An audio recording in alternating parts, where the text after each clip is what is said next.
Hello everyone, I'm Mark Pruitt with Strategic Estate Planning Services. Feel free to send this market update to anyone that you feel it may help. Well, this year is off and running, but before we get into this year, let's take a quick look back at last year in a snapshot. And first, I mentioned in a previous update that inflation would bottom out in June at 3%, and it did. I also mentioned that we would end the year around 4% inflation rate, which included food and gas, and it did. I also mentioned the last quarter of the market would be up and on a positive note, and it was. So what's in store for 2024?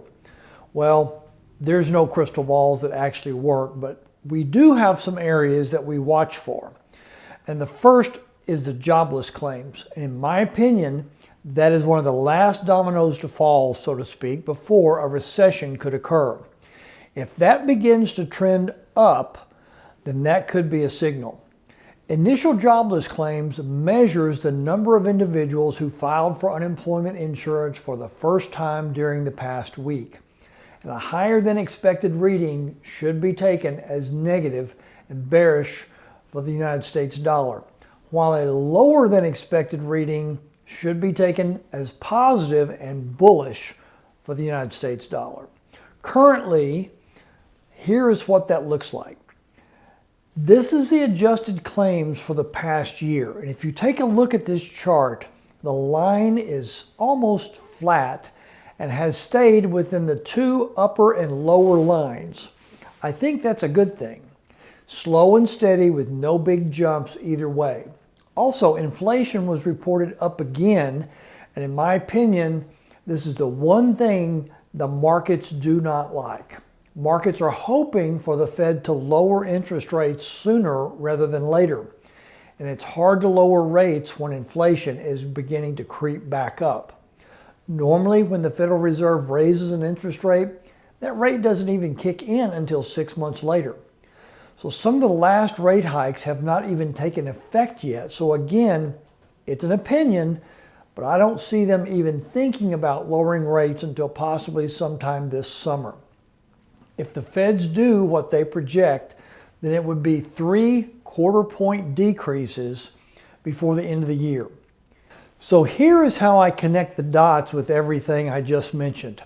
When the jobless claims are low, that means overall that people are working. And when people have a job, they tend to spend money.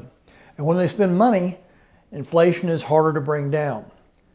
I think the one thing the market has not factored in this year is if the Federal Reserve reversed course and started raising rates again. I don't think they will do that, but it's only a guess. So how does all of that affect you? Well, my job first is to help preserve your income. And if you're about to retire or you're in retirement, having a strategic plan to preserve your income can help reduce the impact of market swings and give you confidence to weather any storm. This is why we use different strategies and different tools all along the way.